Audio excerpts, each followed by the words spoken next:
Hello, everybody. Welcome to the official Hocus Poker TCG YouTube channel. Hocus Poker being a homemade trading card game that I made. And I haven't actually posted a video for a while. And the reason is because I actually died straight up, heart stopping, dead. But I happened to be revived by my own hubris to talk about Prideful cards today because this is the last sin that I have to make a video about. Talking about how I designed these cards for my game, it's Hocus Poker. All right, okay. So to start with, as with all the other sins, I designed like the symbol that's on Prideful cards, which you can find. As with all the other cards, you can find that symbol towards the lower left of the card image. This is I based them all on zodiac symbols that I edited to like match the sin that I wanted to match them to. Let's see. So this was Taurus, and all I did. Or wait, was this? Is this Taurus or Aries? Okay. So this is Aries. So this is the this is the zodiac symbol for Aries, the ram. Yeah. The symbol is originally just it's like it's this up and then these go out. The way I edited it was like, all right, so I was like, we're doing prideful, so I just added a head to make it look like a person puffing out their chest, and I added these little hands here. They're supposed to look like little fists, so it's like somebody like just like walking around puffing out their chest because they're very prideful. But anyway, now let's talk about the role that prideful cards play in this game and how I designed them. And prideful cards were actually really pretty simple for me to design because prideful cards are basically beat sticks. That's what they were pretty much designed to do. And basically, these cards are good for just beating over your opponent's cards, for just being stronger than your opponent's summon. That's what these cards do. That's what they're good at. Let's see. We'll talk about that's the familiar right here. We'll talk about that later. Is that a JoJo's reference? Maybe. All right. So here we got Monkey's Paw Boingo. He's the searcher for prideful cards, and if you'll notice, this is actually the searcher which with the highest force. He also has the highest bet out of the searchers, but yeah, just a decent card here.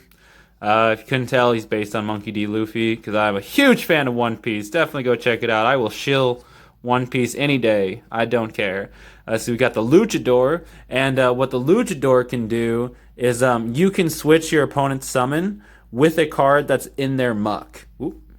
Sorry, I just took a shower. My hair's dripping. I am so professional. This is a legitimate YouTube channel. Oh my goodness.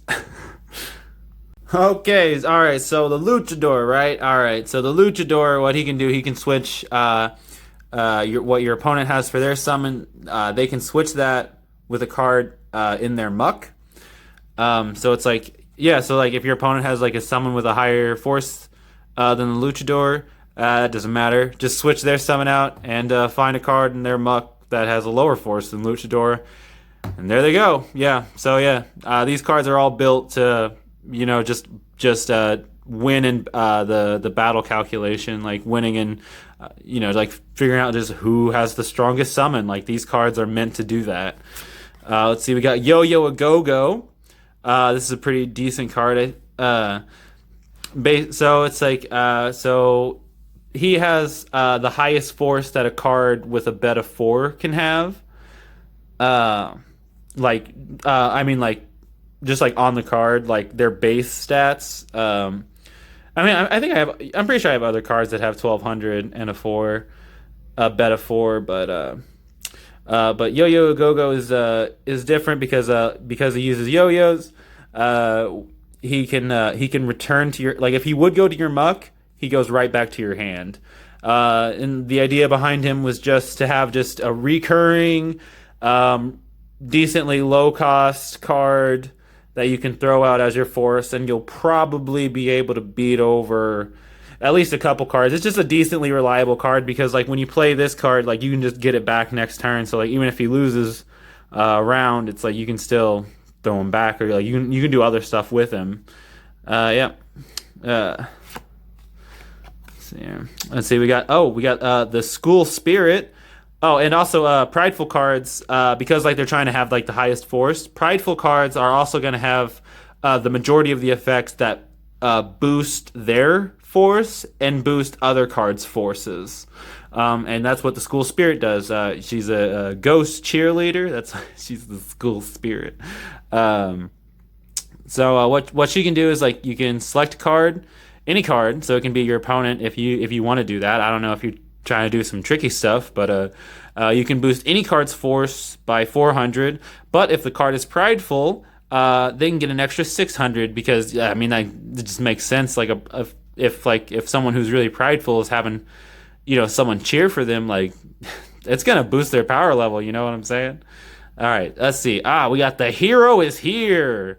Just all might, basically. I mean that's copyrighted. This is generic superhero man. Basically, so I wanted to have at least one of the prideful cards to have like a decent like effect as a raise, because most of them are good as summons. The School Spirit, she's good as a raise, but let's see. The hero is here. One thing he can do. Well, one thing. What he does is if you place this in your raise zone, you can return your summon to your hand, and then this guy will become your summon, and its force goes up to 2,000. And the reason that I justify that is because like you're already betting on your summon, so it's like that. So it's like just reading this, like you might think like, oh, that's a bet of 4 for a card with a force of 2,000. That's way too cheap for a card that is that strong. Jesus. But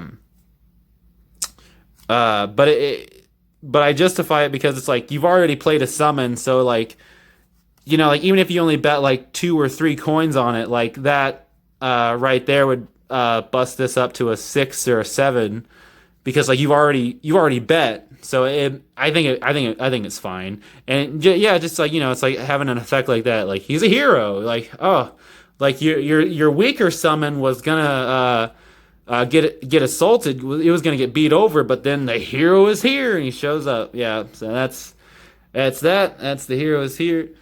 The Pixie Paladin. This is one of my favorite concepts because he's a fairy creature. He's a pixie, really small, who wields a human-sized sword. I just thought that was cool, just because I wanted to have like a character that had like the anime type like big sword, but a little twist on it. I don't know. Is that good? I don't know. But anyway, what he does is so he's got a bet of 3, force of 900. That is the highest force that a card with a bet of 3 can have.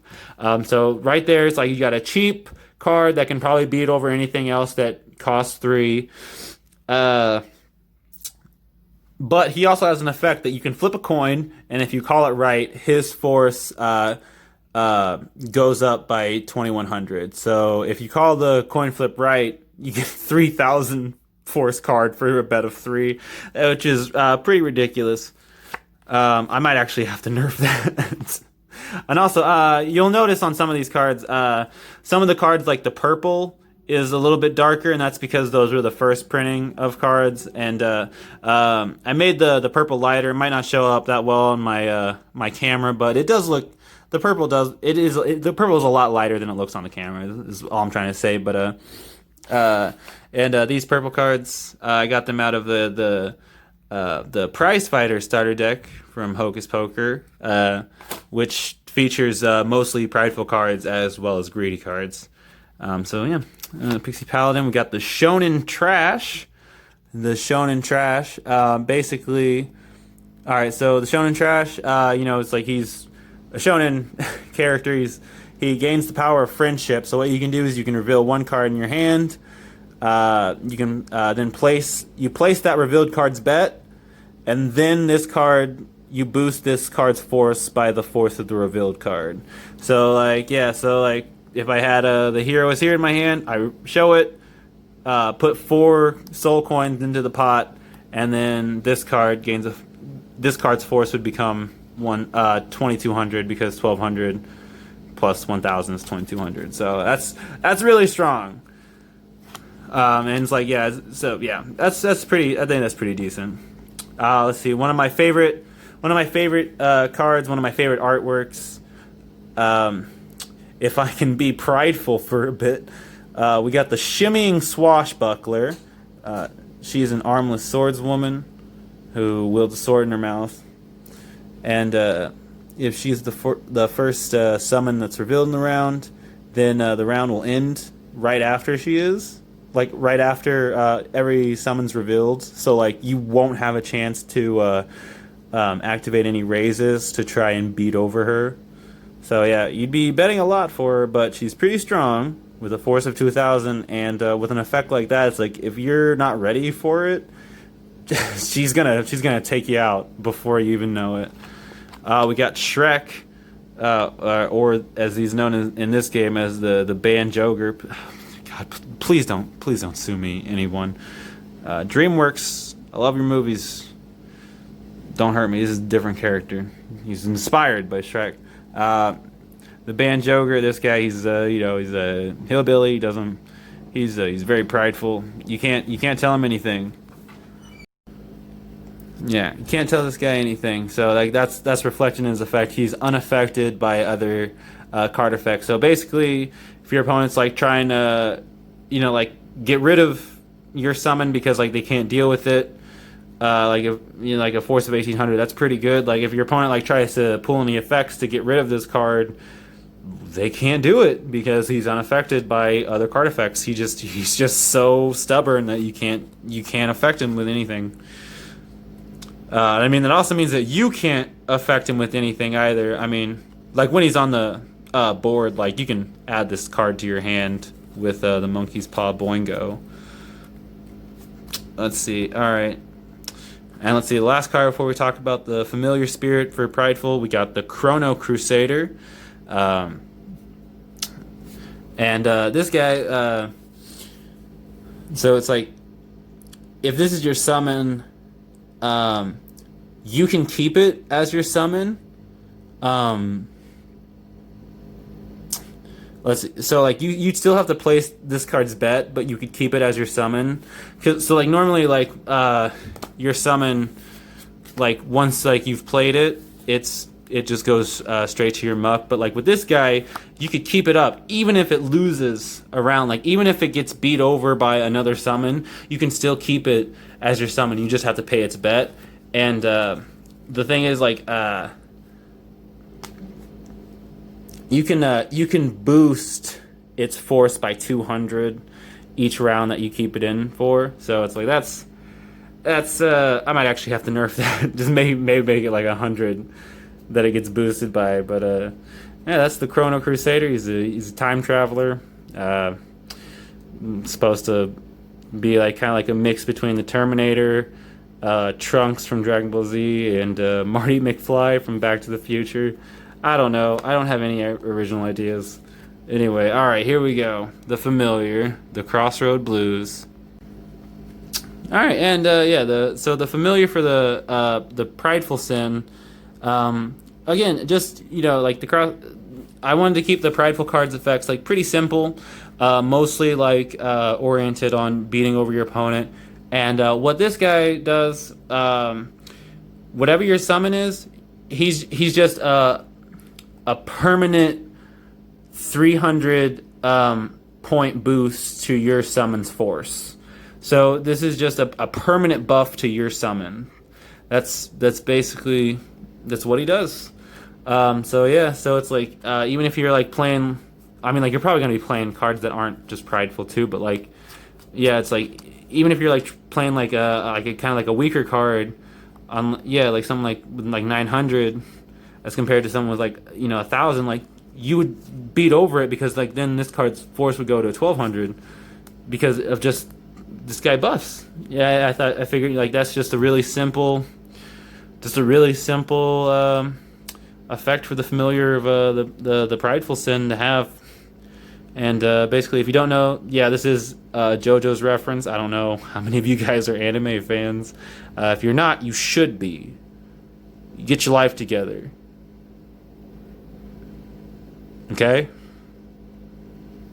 Go watch go watch some Japanese go watch some Japanese cartoons. But the Crossroad Blues, in the anime JoJo's Bizarre Adventure, they have these. Their power system is basically ghosts that float behind them. They're called stands. Um, they're called stands, like standing up, not like stands like Eminem. Oh, oh God. They're the cross. So this is the Crossroad Blues. This in JoJo's, a lot of the stands are named after like bands or songs, and there's a story in American history of a legendary guitar player named Robert Johnson. He was a black man in the South in the 20s, I believed, but he allegedly, the myth goes that he made a deal with the devil, and that's how he became so good at guitar. And there's very few recordings of his that exist today. Like there's very few images of him that exist today. He himself is kind of a legendary figure anyway. But one of the songs is the Crossroad Blues that he wrote, and because according to the story, he met the devil at a crossroads, and he sold his soul to the devil and got super guitar powers. And this character is kind of like that. Yeah, made a deal with the devil, and the devil like kind of like hangs around him, boosts his power and stuff. See, yeah, and he is on a mysterious quest to restore his honor. So he's not Robert Johnson. Like this is not Robert Johnson. It's just like a reference to that. But anyway, I believe that's all I have to say about the sin of pride in Hocus Poker. Anyway, thank you so much for watching. If you have any questions, please let me know in the comments. Thank you. Have a good day.